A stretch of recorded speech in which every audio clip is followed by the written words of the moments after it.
Hello, viewers. We are going to talk today about investments. Such an important part of anybody's life. Investments, in my view, is insurance of future. You insure your future by making investments. आप अपने भविष्य को सुरक्षित करते हैं investments के द्वारा. तो मुझे लगता है कि इन्वेस्टमेंट्स किसके लिए कितना ज़रूरी है ये इस बात से मालूम पड़ता है. So we will talk today about investments. We will talk about what are the myths surrounding good and bad investments and what are the do's and don'ts of making investment. आपको क्या इन्वेस्टमेंट के लिए करना चाहिए, investment करने के लिए क्या नहीं करना चाहिए, दोनों पे हम बात करेंगे. तो पहले देखते हैं कि इन्वेस्टमेंट अच्छी कब मानी जाती है. What is considered as a good investment? So let's go on to the slide that what is a good investment. Now if you look at the slide, it says a good investment is one that fits your financial goals, risk tolerance and grows in value. Now if we go into financial goals, I think anybody who wants to make investment should not make investment unless you know your financial goal. आपको अपना financial goal लक्ष्य क्या है. क्या आप शादी ब्याह के लिए इन्वेस्टमेंट करना चाहते हैं, क्या आप पढ़ाई लिखाई के लिए करना चाहते हैं, क्या आप किसी मकान खरीदने के लिए करना चाहते हैं, क्या आप अपने ओल्ड एज के लिए करना चाहते हैं. You should be very clear about your financial goals before you decide to make the investment. A person who is clear on financial goals makes a very wise investments, a very decisive investment. So I think that is a must, that to know your financial goal. Now you might wonder that why should you know financial goal? For the simple reason that the period of investment will be decided accordingly.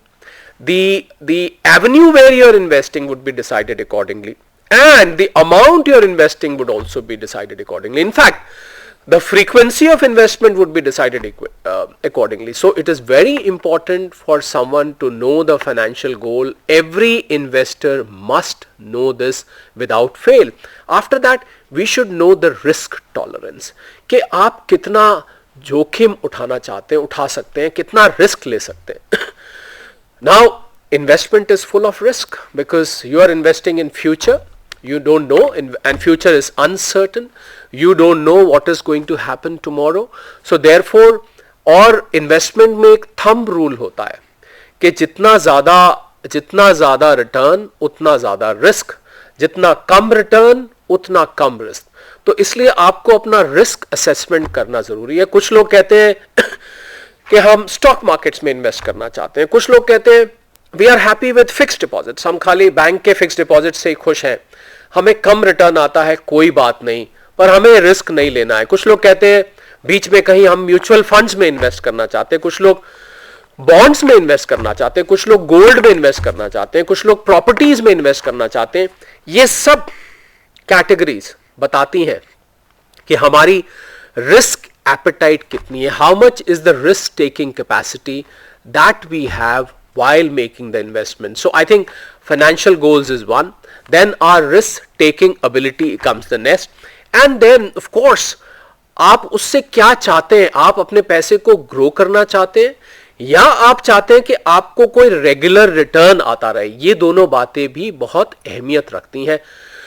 These two things also matter, that do you want your money to get your regular return or do you want a lump sum amount at maturity. Now when we talk of lump sum amount at maturity, it reminds me of a very interesting example. There were two friends who were working in the same company. Now friend A was in the habit of regular investing. वो क्या करता था कि अपनी salary से 1,000 रुपए महीना रोज 12% पे, कुछ टाइम पहले की बात है, आजकल शायद 12% फिक्स्ड रेट रिटर्न में मुश्किल दिखाई देता है, पर वो क्या करता था कि 1,000 रुपए अपनी सैलरी में से हर महीने निकाल कर और उस इन्वेस्टमेंट में जमा करता जाता था. उसका दूसरा फ्रेंड था, वो थोड़ा आलसी था. You know, he was a bit lazy. He says नहीं, इट्स ओके, मुझे अभी बुढ़ापे की बात है, I am still young. Both were very young. So the first friend for 30 long years he invested 1,000 rupees per month every month without fail for 30 years. The second friend, because he was lazy, and he said, I'm fine, I'll see, my old age is still far off, I'll see closer to the time when I get old. उसने क्या किया, उसने 20 साल बाद बजाय 1,000 रुपए महीना करने के साल में 12,000 रुपए इन्वेस्ट करने शुरू कर दिए. तो ये सिलसिला दोनों का 30 साल तक चला, मतलब 30 साल की सर्विस लाइफ थी. फ्रेंड ए ने 1,000 रुपए हर महीने इन्वेस्ट किया 30 साल तक. फ्रेंड बी ने 20 साल तक कोई इन्वेस्टमेंट नहीं किया. 21वें साल में उसने 1,000 रुपया बजाय डालने के 12,000 रुपए एक साथ हर साल डालना शुरू किया. आप जानते हैं कि 30 साल बाद जो फ्रेंड ए था उसके पास करीब 31-32 लाख रुपए इकट्ठे हो गए. फ्रेंड बी के पास कुल 26-27 लाख रुपए रह गए. तो कहने का मतलब यह है कि इन्वेस्टमेंट से आप जो बात निकल के आती है वो ये है कि एक लॉ होता है इन्वेस्टमेंट जिसको हम कहते हैं कंपाउंडिंग. तो आप कंपाउंडिंग का कितना लाभ लेना चाहते हैं. ये क्यों हुआ, ये अलग अलग अमाउंट क्यों हुआ, क्योंकि एक जो फ्रेंड ए था उसको कंपाउंडिंग का बेनिफिट मिला, फ्रेंड बी को कंपाउंडिंग का बेनिफिट मिला, हालांकि उसने बड़ा अमाउंट डाला पर उसको कम पीरियड के लिए मिला. तो इससे क्या बात निकल के आई गुड इन्वेस्टमेंट की, कि जितनी लंबी अवधि के लिए, you know, the longer your term of investment, the more benefit you get, for the simple reason that the magic of compounding then works. So if you want to avail the magic of compounding, you have to make sure that you make investment for a very very long term. So अच्छी investment कौन सी है जहां पर आपके risk आपको पता है, अच्छी investment कौन सी है जहां पर आपके goals आपको पता है, अच्छी इन्वेस्टमेंट कौन सी है जो बहुत लंबे टाइम की है. नाउ फाइनेंशियल गोल पता लग गया, हमें रिस्क पता लग गया, हमें यह भी पता चल गया कि हमने कितने पीरियड के लिए इन्वेस्ट करना है. पर यह व्यक्ति पे डिफर करेगा, it will differ from person to person. हो सकता है जो अभी यंग स्टूडेंट है उसके लिए एक छोटी इन्वेस्टमेंट, रिस्क टेकिंग इन्वेस्टमेंट ज्यादा अच्छी हो. जो मिडिल एज में है हो सकता है उसके लिए लंबी पीरियड की इन्वेस्टमेंट इतनी अच्छी ना हो, वो रिटायरमेंट के लिए इन्वेस्ट करें, पर क्योंकि उनके पास समय कम है so maybe they want to invest for a lesser time. So it all depends on the time which you have available of hand. Let us move to the next slide. अब सवाल ये उठता है कि पता कैसे लगे कि कौन सी इन्वेस्टमेंट अच्छी है और कौन सी इन्वेस्टमेंट खराब है. बहुत जरूरी है पता लगाना, क्योंकि हमने देखा है कि लोग फंस जाते हैं. लोग आंख बंद कर कर किसी के कहे सुने पर, you know, by hear and say advice, somebody did that, let me also do that, you know, my relative made so much money, let me also park my money there. तो इसकी वजह से लोग कई दफे गलत जगह इन्वेस्ट कर बैठते हैं. And so we have found out certain parameters on which you can judge what is a good investment and what is a bad investment.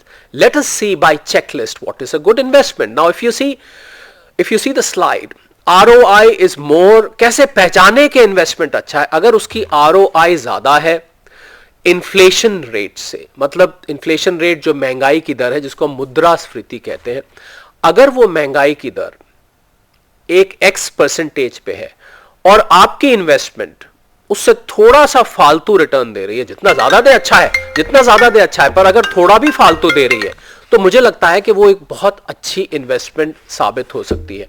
और आपको करना क्या है, आपको सिर्फ उस इन्वेस्टमेंट का रिटर्न देखना है, और उस रिटर्न को देखने के बाद आपको यह देखना है कि आजकल जो महंगाई की दर चल रही है, मतलब जो कीमतें रोजमर्रा के सामान की बढ़ती हैं, वो कीमतें किस हिसाब से बढ़ रही हैं, किस रेट पे बढ़ रही हैं, क्या आपकी इन्वेस्टमेंट आपको वो रिटर्न दे रही है, कम से कम उतना. मान लीजिए महंगाई की दर 6% है, तो क्या आपकी इन्वेस्टमेंट 6% या उससे ज्यादा आपको रिटर्न दे रही है, समझ लीजिए वो एक अच्छी इन्वेस्टमेंट है. पर I would like to clarify here that do not measure an investment as good only on one parameter. ये जितने पैरामीटर्स अभी आपको स्लाइड पे दिखेंगे, इन सब पैरामीटर्स पे इन्वेस्टमेंट को खरा उतरना पड़ेगा. दूसरे पे चलते हैं, good sovereign rating. Sovereign rating क्या होता है कि बहुत सारी रेटिंग एजेंसीज सरकार ने बनाई हुई हैं, कुछ प्राइवेट भी होती हैं, जो कि इन्वेस्टमेंट्स को लगातार रेट करती रहती हैं. मतलब इन्वेस्टमेंट में पैसा लगाना कितना सेफ है, कितना अच्छी जगह ये लोग आगे इन्वेस्ट करते हैं, वगैरह वगैरह.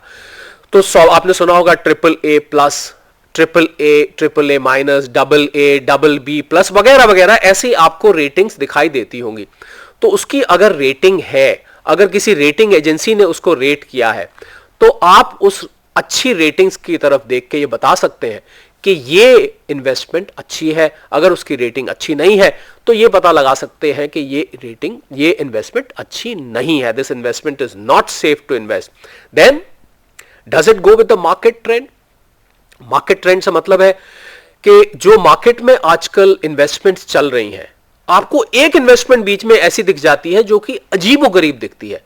मतलब बाकी जगह मान लीजिए आपका पैसा 10 साल में डबल होता है, कोई बीच में सडनली आके कहता है that we'll double your money in 1 year, तो आपके कान खड़े हो जाने चाहिए। You should be on alert the moment you find that this particular investment is defying the market trend. वो मार्केट ट्रेंड से हट के कुछ करने लगा है।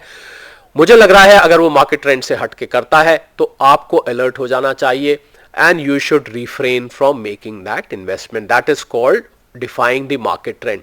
Then does it ensure high probability of success?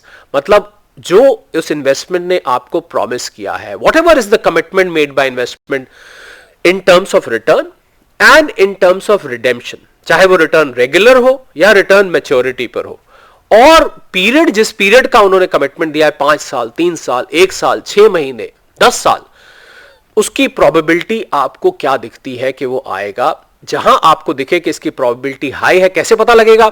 आप जब उसके पीयर्स को देखेंगे, आप जब उसके बारे में इन्वेस्टिगेशन करेंगे, कुछ लोगों से पूछेंगे जो उसमें ऑलरेडी इन्वेस्ट कर चुके हैं, तो आपको यह अंदाजा हो जाएगा कि ये इन्वेस्टमेंट में जो डिलीवरी की प्रोबेबिलिटी है, जो जो इन्होंने वादे किए हैं, वो वादे पूरे होंगे कि नहीं होंगे, आपको आइडिया लग जाएगा। तो अगर the moment you find that the probability of success in this particular investment is high, you can safely consider that investment as a good investment. Then whether the investment is tax friendly, ऐसा तो नहीं उस investment पे आप कमाएं और आपका ज्यादातर पैसा टैक्स में कट कर चला जाए। वैसे to inform our viewers and followers of this channel that most of the investments are taxable, but tax rates differ depending upon the slab rates which somebody falls, depending upon the nature of gains you are making by investment, whether it is a regular return or it is a lump sum return which is then categorized as capital gain. The method of taxation may be different for different kinds of investments, but अगर वो tax friendly है, मतलब अगर उस पर कम tax cut रहा है, तो मुझे लगता है कि वो आपके लिए एक अच्छी इन्वेस्टमेंट है। So tax parameter is also an important parameter to judge whether an investment is good or bad. Then is it predictable? Is your investment, जब आप इन्वेस्टमेंट करने जा रहे हैं, तो क्या आप उसके बारे में उसकी भविष्यवाणी कर सकते हैं? मान लीजिए मैंने आज बैंक में जाके 3 साल के लिए एक डिपॉजिट कर दिया, फिक्स्ड डिपॉजिट। मुझे पता है कि मैंने एक नेशनलाइज बैंक में किया है। I know that nationalized banks have been there for ages now. I know that after 3 years this bank is going to pay back my money to me, and if that bank says that I'll give you interest of 6%, I know that I'm going to get the interest of 6%.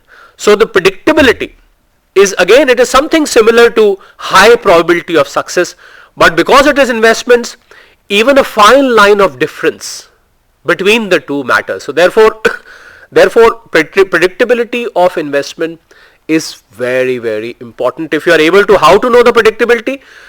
You will know from the track record of the institution which is running the investment. So you can see the track record, ask people, obviously if it's a nationalized bank, if it's a private sector bank, and these days there is so much of information available on the internet. If you Google, half of your work will be done through Google. Then you can always go and meet some representative of that particular institution, talk to them, satisfy yourself. Do not rush into making investment. एक investment का thumb rule है, हम इसके बारे में आगे अभी चर्चा करेंगे कि एक थंब रूल होता है कि आप कभी भी जल्दबाजी में इन्वेस्टमेंट ना करें. Do not invest in a rush. Do not invest in a hurry.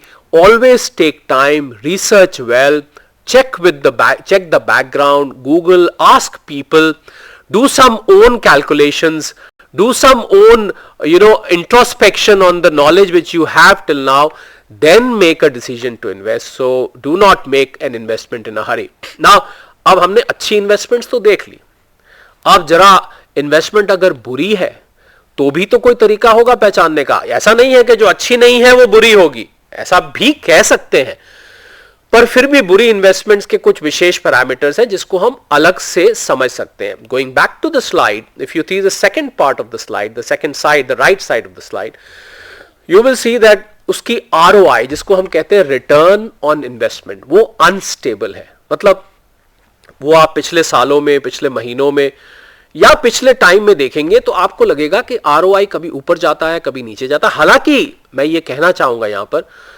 कि कुछ इन्वेस्टमेंट्स बाय नेचर ही ऐसे होते हैं। फॉर एग्जांपल म्यूचुअल फंड्स खासकर जो इक्विटी में इन्वेस्ट करते हैं, उनका जब स्टॉक मार्केट अच्छा होता है तो उनकी रिटर्न अच्छी होती है, जब स्टॉक मार्केट खराब होता है तो उनकी रिटर्न भी नीचे चली जाती है, कई बार नेगेटिव भी चली जाती है। कुछ इन्वेस्टमेंट्स को छोड़कर ज्यादातर इन्वेस्टमेंट्स का आरओआई एक कंसिस्टेंट पैटर्न फॉलो करता है, that there is a consistent pattern. If bank gives you an FD return, you will find that it may vary from year to year. If it was 6%, it may come down to 5.75, 5.5.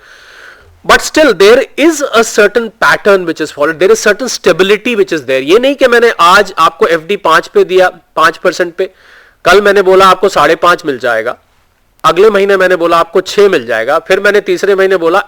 So stability of returns, except for stock market based investments, there is a stability in most of the returns. So therefore, always check the stability of the return. That is a very good parameter to know if the investment is good or bad. Not so good sovereign rating, हमने sovereign rating की बात करी, वहां पर उसकी sovereign rating अच्छी नहीं है, माइनस में है, बहुत नीचे की कैटेगरी में आ रहा है। इसका अर्थ क्या है? यह हमें बताता है कि जो इंस्टीट्यूशन इसको चला रहा है, जो संस्था इसको चला रही है, जो एजेंसी इसको चला रही है, उसकी क्रेडिबिलिटी पे कहीं प्रश्न चिन्ह है, that is under question. So if the rating is bad, और maybe where they are deploying your hard earn money, that deployment is risky. So that is the way to no.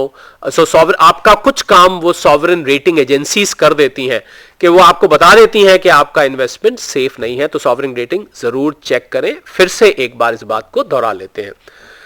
Market trend के against जा रहा है। अभी हमने बात करी कि मार्केट ट्रेंड के फेवर में जा रही है। मार्केट ट्रेंड से मैंने जैसे बताया आपको कि 1 महीने में, 2 महीने में पैसा डबल हो जाए। हमने एक टेलीविजन पे सेबी का ऐड देखा होगा, स्टॉक एक्सचेंजेस के ऐड आते हैं, आपको एसएमएसेस आते हैं कि 2 महीने में आपका पैसा डबल हो जाएगा। आपके कान खड़े हो जाने चाहिए, कुछ दाल में काला है। 2 महीने में पैसा भला कैसे डबल हो सकता है? कहां ये इन्वेस्ट करें? आपका पैसा मरने का डर है, आपका पैसा डूब जाने का वहां पर डर है। So therefore market trend is a very important parameter both ways. Then ensures higher return in a very short period. जहां आपको दिखे कि ये इन्वेस्टमेंट वाला, ये इन्वेस्टमेंट एजेंसी, ये इन्वेस्टमेंट संस्था is trying to give you a return which is extraordinarily high. अभी मुझे कोई मिला, उसको एक एसएमएस आया, उसमें लिखा था give us 20,000 rupees and we will double your money in 2 months। वो नए थे, he was a senior citizen, ज़्यादा बहुत सिंपल सी लाइफ थी, उन्होंने ज़्यादा दुनिया जिसको कहते हैं देखी नहीं थी, अपनी सारी उम्र नौकरी की थी, उनको इन्वेस्टमेंट्स के बारे में ज़्यादा नहीं पता था। मेरे पास आए, उन्होंने मुझे वो एसएमएस दिखाया, मैंने कहा आप इस एसएमएस को डिलीट कर दें। उन्होंने कहा क्यों? एक बार ट्राई करके तो देखना चाहिए, 20,000 रुपए की तो बात है। मैंने कहा आपका 20,000 रुपए मेहनत का कमाया हुआ है ना, आप इसको मत करिए। क्यों? उन्होंने कहा क्यों? मैंने कहा क्योंकि here is the reason that no investment made safely, made securely can double your money in 2 months। The answer is very simple. मैंने कहा हो ही नहीं सकता, जो चीज पॉसिबल ही नहीं है।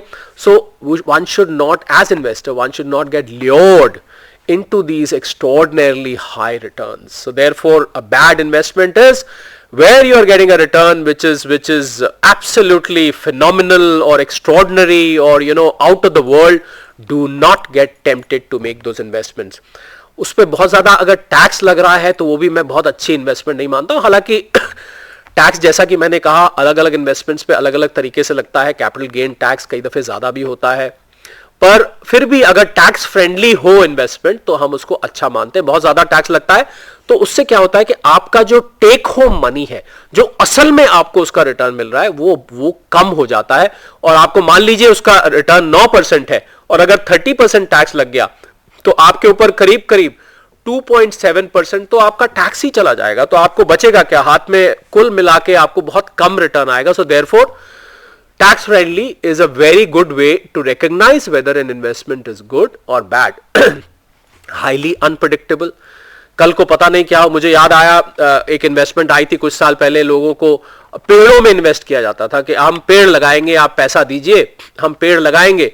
अगर कल को बारिश आ गई, बाढ़ आ गई, तो पेड़ बह जाएंगे, आपकी इन्वेस्टमेंट भी डूब जाएगी. पेड़ उग गए तो आपको पेड़ बेच के पैसा मिल जाए. This is, I call this as an unpredictable investment category.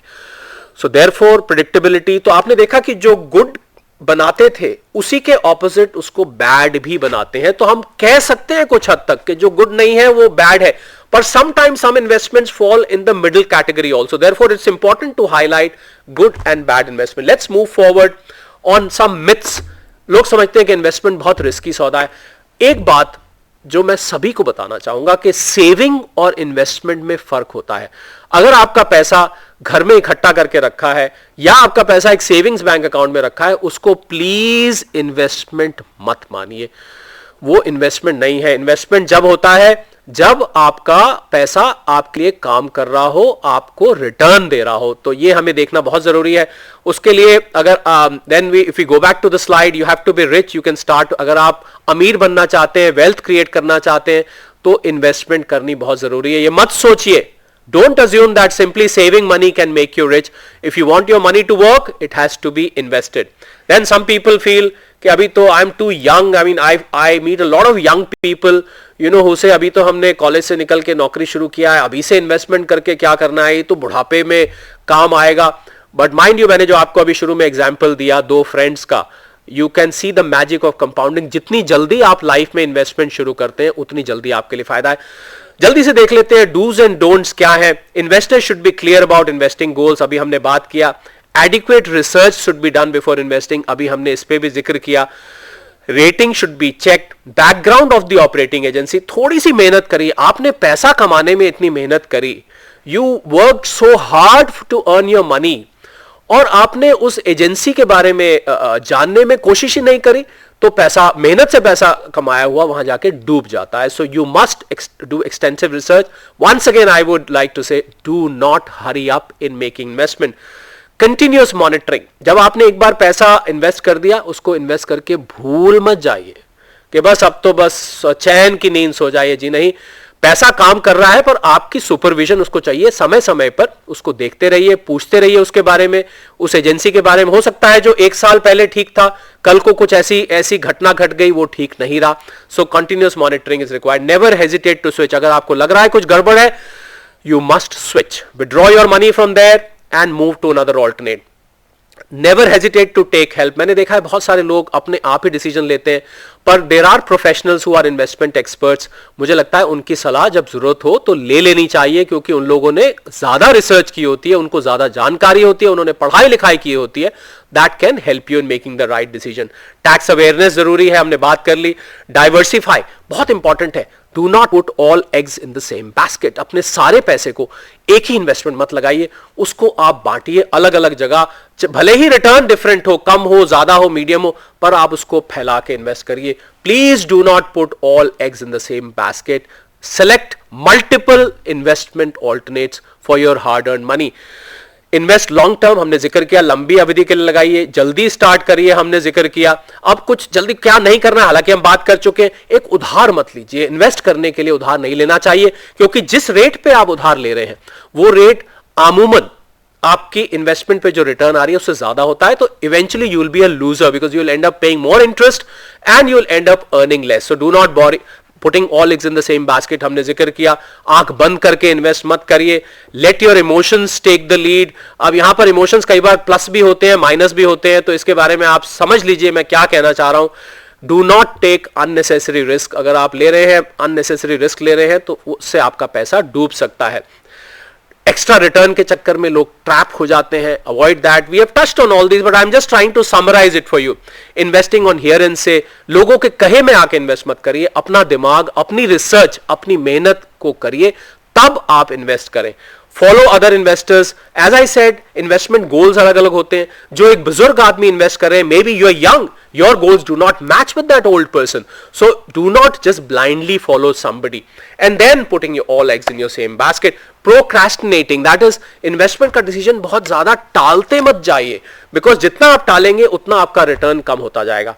All said and done, my message to you as an investment expert is कि जितनी मेहनत से आपने पैसा कमाया है, उस पैसे को अगर आप चाहते हैं कि आपके बुढ़ापे का सहारा बने, आपके मकान खरीदने में वो पैसा काम आए, आपकी शादी ब्याह में वो पैसा काम आए, तो आपको सोच समझकर और बहुत ही रिसर्च कर कर इन्वेस्ट करना चाहिए.